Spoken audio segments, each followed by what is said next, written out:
एक US based space research company northern sky research के अनुसार बाय ईयर 2027 दुनिया भर में करीब 6,500 सैटेलाइट्स लॉन्च किए जाने वाले हैं फॉर वेरियस पर्पसेस। तो क्या इंडिया के प्राइवेट स्पेस प्लेयर्स इस स्पेस पाई का एक बड़ा पीस उठाने में कामयाब हो पाएंगे? क्योंकि वैसे तो Indian private space company Agnikul Cosmos एक पोर्टेबल मोबाइल लॉन्च पैड पर काम कर रही है, पर क्या वो स्पेसएक्स के रीयूजेबल रॉकेट सिस्टम को टक्कर दे पाएगी? Then there is also Skyroot Aerospace, another Indian private space company जो Elon Musk के Falcon सीरीज को टक्कर देने में है through their own series, the Vikram series के रॉकेट्स। तो क्या ये विक्रम Falcon के सामने स्टैंड भी कर पाएगा? And well, Bellatrix Aerospace तो इस ग्लोबल कंपटीशन में शुरू से ही इसरो की गाइडेंस लेकर चल रही है, but then again, क्या ये पार्टनरशिप नासा स्पेसएक्स पार्टनरशिप को पछाड़ पाएगी? ऊपर से जब ये तीन प्राइवेट स्पेस कंपनीज जो इलॉन मस्क की तरह अपने यूनिक आइडियाज के साथ चल रही है, तो आखिर इनमें से कौन बनेगा इंडिया के प्राइवेट स्पेस इंडस्ट्री का Elon Musk? Well, let's find out. India में प्राइवेट स्पेस कंपनीज का कॉन्सेप्ट कोई नया कॉन्सेप्ट नहीं है। इनफैक्ट इसरो को अर्ली 2000s में जब अपने जीएसएलवी रॉकेट्स के अपर स्टेजेस के लिए लिक्विड ऑक्सीजन और लिक्विड हाइड्रोजन जैसे ठंडे लिक्विफाइड गैसेस पर चलने वाले क्रायोजेनिक इंजन की जरूरत थी, तब उसे गोदरेज एरोस्पेस और एमटार टेक्नोलॉजीज जैसी प्राइवेट इंडियन कंपनीज ने ही मैन्युफैक्चर करके दिया था। अब वैसे तो किसी प्राइवेट कंपनी को शुरू से ही अपने स्पेस प्रोजेक्ट्स में इन्वॉल्व करना इसरो के ट्रेडिशंस के खिलाफ था, बट इसी पब्लिक प्राइवेट पार्टनरशिप के चलते आज India US, Japan, France, China और रशिया के साथ उस एक्सक्लूसिव क्लब का हिस्सा बन पाया जिनके पास खुद का क्रायोजेनिक इंजन है। लेकिन इतने मेजर कंट्रीब्यूशन के बावजूद भी इन प्राइवेट स्पेस कंपनीज के बाद पैदा हुआ स्पेसएक्स इतनी बढ़त कैसे हासिल कर पाया? Well, unlike the US, Indian government ने इन प्राइवेट स्पेस कंपनीज को कभी पूरा रॉकेट बनाने ही नहीं दिया ताकि इसरो के सामने कोई कंपटीशन न खड़ा हो जाए। बट नाउ, जैसे कि मैंने पहले बताया, 2027 तक करीब 6,500 सैटेलाइट्स लॉन्च होने वाले हैं। अगर इसरो अकेले ही स्पाई को खाने की कोशिश करेगा तो हो सकता है अपना पहला निवाला खत्म करने से पहले ही बाकी फॉरेन स्पेस कंपनीज बचे हुए टुकड़ों पर झपट पड़ेंगे। समय इतना फास्ट मूव हो रहा है कि यहाँ पर अपने देश में ही कंपटीशन नहीं, आपको कोलैबोरेशन करना ही होगा। जो कंपनी कोलैबोरेट नहीं कर सकती वो कंपनी आज के समय में सर्वाइव ही नहीं हो सकती। एंड देयरफॉर गवर्नमेंट ने रिसेंटली स्पेस सेक्टर को फाइनली प्राइवेट प्लेयर्स के लिए भी खोल दिया है ताकि प्राइवेट कंपनीज हो या गवर्नमेंट फंडेड, ये कंपनीज इस पाई का ज्यादा से ज्यादा हिस्सा इंडिया के पेट की ओर खींच लेगी।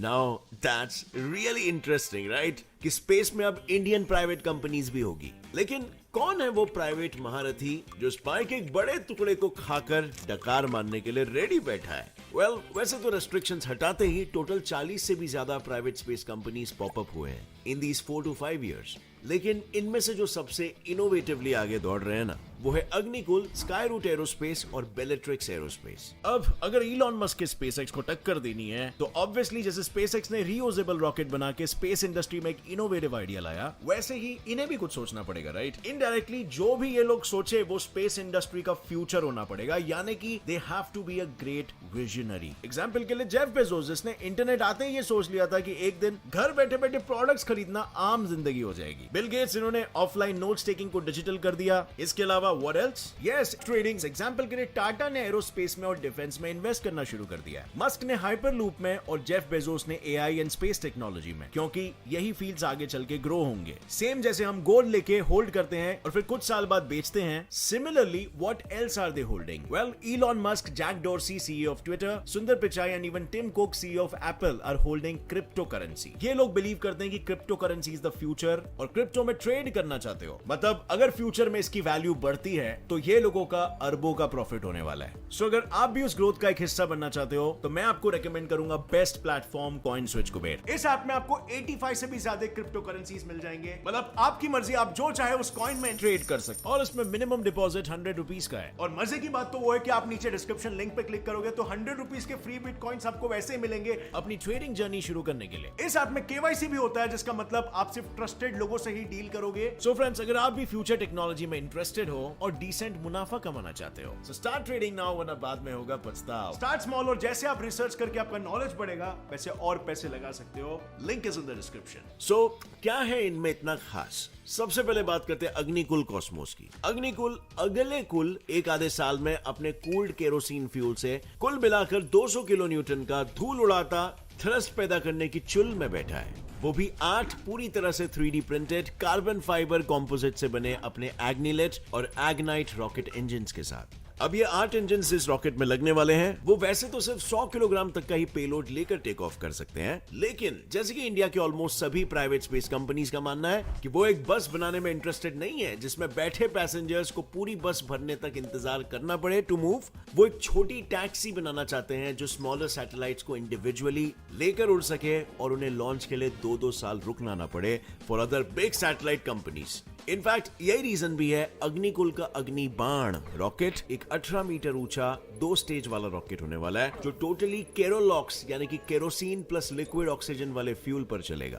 पर इनकी यूनिकनेस सिर्फ यहीं पर खत्म नहीं होती। अग्निकुल कॉस्मोस ने अपनी ऑफिशियल वेबसाइट पर यह रिवील किया है कि वो लॉन्च पैड बनाने में अपना टाइम नहीं वेस्ट करने वाले हैं, बल्कि उनका लॉन्च पैड होने वाला है ये। Yes, this is a truck like vehicle. इसका नाम है धनुष।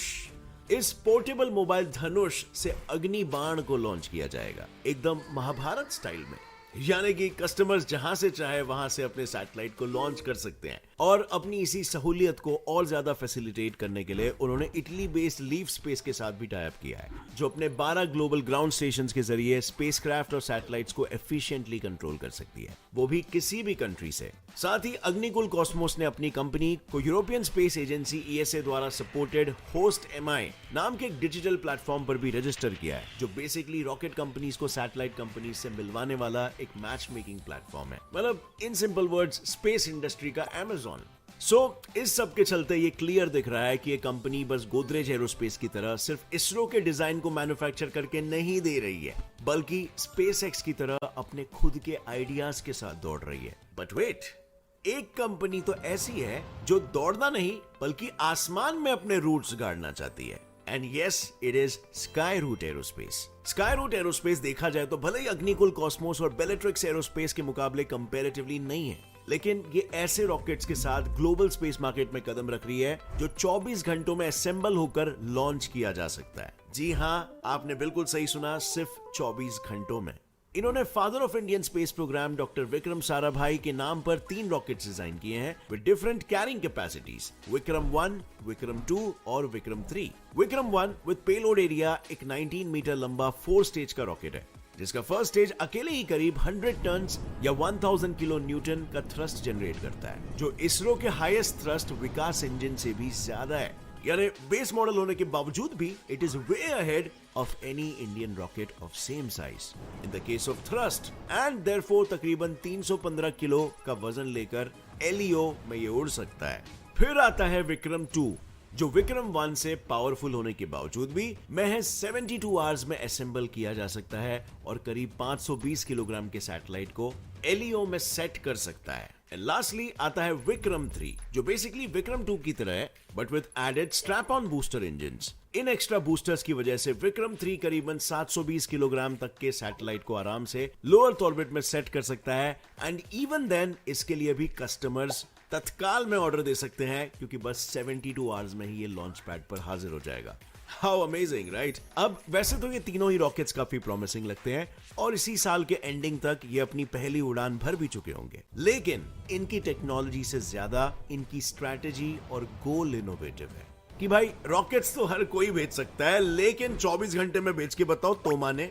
ऊपर से कौन है जो इनके दावे पर बिलीव नहीं करेगा? जब कंपनी के फाउंडर्स पवन कुमार चंदना और नागा भरत डाका से लेकर कंपनी के एडवाइजर्स तक ऑलमोस्ट सभी या तो इसरो से या फिर किसी अन्य देश विदेश के स्पेस एजेंसीज में काम कर चुके हैं। इनफैक्ट सबसे नई होने के बावजूद भी सबसे एक्सपीरियंस कंपनी स्काईरूट एरोस्पेस ही है। लेकिन इसरो का काम छोड़कर एक प्राइवेट स्पेस कंपनी बनाना और एक प्राइवेट स्पेस कंपनी बनाकर इसरो के लिए काम करना, इन दोनों बातों में फर्क होता है और यही फर्क क्रिएट कर रहा है number 3 Bellatrix Aerospace. Formed in 2015, Bellatrix Aerospace आज बताई गई तीनों प्राइवेट स्पेस स्टार्टअप्स में से सबसे पुरानी कंपनी है, लेकिन आज के समय में सबसे सीक्रेट रॉकेट प्रोग्राम्स इन्हीं के हैं। सो मच सो कि इनकी ऑफिशियल वेबसाइट पर भी सिर्फ ये लिख के आता है। हालांकि सूत्रों से पता चला है कि बेलेट्रिक्स एरोस्पेस ऑलरेडी अपने 20 से 22 मीटर ऊंचे चेतक और गरुड़ा नाम के 2 स्टेज रॉकेट्स पर काम कर रही है, जो ऑलमोस्ट 80% कार्बन फाइबर कंपोजिट से बने हुए होंगे, जस्ट लाइक अग्नि बाण। फर्क बस इतना है कि अनलाइक अग्निबाण ये पूरी तरह से liquid methane plus liquid oxygen से बने मेथलॉक्स फ्यूल पर चलेंगे। But that's not the point. The point is Chetak का फर्स्ट स्टेज इस तरह से बनाया जा रहा है कि उसे रीयूज किया जा सके मल्टीपल टाइम्स, और गरुड़ा का कंस्ट्रक्शन इस तरह से किया जा रहा है कि उसे पूरा ही रीयूज किया जा सके मल्टीपल टाइम्स। एंड बेलेट्रिक्स के ट्रिक्स सिर्फ यहीं खत्म नहीं होते। बेलेट्रिक्स रॉकेट्स के साथ साथ उस फील्ड में भी कदम रख चुका है जिसमें दुनिया के कई बड़े बड़े स्पेस प्लेयर्स की फटी पड़ी है। वो इसरो के साथ मिलकर फिलहाल इलेक्ट्रिक प्रोपल्शन सिस्टम्स पर काम कर रहा है, जो वैसे तो फ्यूल से चलने वाली इंजन इतने पावरफुल नहीं होते, लेकिन अनलाइक देम इनसे सैटेलाइट्स कई सालों तक प्रोपेल करते रहे, इतना माइलेज मिल जाता है। अब आई नो कि आपको लग रहा होगा कि इसमें क्या खास बात है, बट बिलीव मी, बेलेट्रिक्स का इलेक्ट्रिक प्रोपल्शन सिस्टम अलग ही लीग में दौड़ रहा है, जिसके चलते उन्होंने इसे पैटेंट तक करवा के रखा है। But what is so special about it? Well, usually ज्यादातर स्पेस एजेंसीज अपने आखिरी स्टेज यानी कि पेलोड एरिया या सैटेलाइट को मैनूवर करने के लिए अनसिमेट्रिकल डायमीथाइल हाइड्रोजीन और नाइट्रोजन टेट्राऑक्साइड का इस्तेमाल करते हैं एज ए फ्यूल। लेकिन ये दोनों ही केमिकल्स काफी ज्यादा टॉक्सिक होते हैं, इतने कि इनसे कैंसर तक हो सकता है। एंड ऑब्वियस है, ऐसे में लॉन्च के समय इन प्रोपेलेंट्स को टैंक में भरते वक्त एक्स्ट्रा प्रिकॉशनरी मेजर्स लेने की जरूरत पड़ती है, जिसका खर्चा अलग से एड अप होता है। और इसीलिए बेलेट्रिक्स बोला कि भाई छोड़ो ये टॉक्सिक केमिकल्स, चलो पानी से प्रोपल्शन सिस्टम बनाते हैं। उन्होंने इस प्रोपल्शन सिस्टम को नाम दिया माइक्रोवेव इलेक्ट्रोथर्मल थ्रस्टर्स MET या microwave induced pharma thrusters MPT। ये थ्रस्टर्स बेसिकली किसी माइक्रोवेव ओवन की तरह पानी को हीट करता है और फिर वो भाप एक नोजल से रिलीज होकर थ्रस्ट पैदा करती है। यानी कि अगर लेफ्ट की तरफ मुड़ना है तो राइट की तरफ का नोजल खोलो, और अगर राइट की तरफ मुड़ना है तो लेफ्ट की तरफ का नोजल खोलो। साथ ही इसमें कमाल की बात यह है कि इसमें किसी तरह के इलेक्ट्रोड्स नहीं लगे हैं टू प्रोवाइड करंट, क्योंकि अगर आपने कभी इलेक्ट्रोड्स इस्तेमाल किए होंगे स्कूल प्रोजेक्ट्स में तो आपको पता होगा कि विद टाइम वो इरोड होकर खत्म हो जाते हैं, और यही वजह बनती है कई सारे सैटेलाइट मिशंस को समय से पहले बंद करना पड़ता है। So now we at least have one company जो इलेक्ट्रिक थ्रस्टर्स के ऊपर भी काम कर रही है, वो भी इसरो के एक्सपीरियंस के साथ। I think Indian space industry को 2024 तक एज प्रोजेक्टेड $7 बिलियन से $50 बिलियन तक का जंप करना बिल्कुल पॉसिबल हो सकता है। खैर, आपको क्या लगता है फ्रेंड्स? क्या इंडियन स्पेस इंडस्ट्री का फ्यूचर आपको ब्राइट नहीं लग रहा? और आगे चल के हो सकता है और भी बिग प्लेयर्स जैसे कि अंबानी या फिर टाटा भी इसमें अपने फंडिंग के साथ शामिल हो जाए, जिससे ये और तेजी से एक्सेलरेट हो, because as we all know it, space is the future. खैर, अग्निकुल का अग्निबाण रॉकेट 100 किलोग्राम के पेलोड को 700 किलोमीटर की लो अर्थ ऑर्बिट में ले जा सकता है। स्काई रूट का बेस रॉकेट विक्रम-1 315 किलो के पेलोड को 500 किलोमीटर की लो अर्थ ऑर्बिट में ले जा सकता है, और बेलेट्रिक्स के चेतक और गरुड़ रीयूजेबल है। तो जब ये मुकाबला इतना क्लोज है तो मैं इसका जवाब आप पर ही छोड़ दूंगा कि इनमें से कौन इलॉन मस्क जैसे इनोवेटिव और क्रिएटिव तरीके से सोच रहा है। कौन है वो कंपनी जिसे आप इंडियन स्पेसएक्स की तरह देख सकते हो और उसे आप हर जगह पे सपोर्ट करना चाहोगे? लिखिए अपना जवाब नीचे कमेंट सेक्शन में, और अगर इस वीडियो से कुछ भी नया सीखने मिला तो एक लाइक जरूर ठोकना। Get set fly science channel को अभी सब्सक्राइब कर लो और बेल नोटिफिकेशन दबाओ, ताकि आगे आने वाली ऐसे ही नॉलेजेबल और साइंटिफिक थिंकिंग डेवलपिंग वीडियोस आप तक पहुंचते रहे। और ये वीडियो जितना हो सके अपने फ्रेंड्स के साथ शेयर करो, ताकि उन्हें भी पता चले इंडिया में किस लेवल के इनोवेशंस हो रहे हैं, जिससे हम सभी बेखबर है। और आप friends, coin switch Kuber app को डाउनलोड करना मत भूलना, फ्री बिटकॉइंस वर्थ ₹100 पाने के लिए। Link is in the description. See you in another one, stay curious, keep learning and जय हिंद।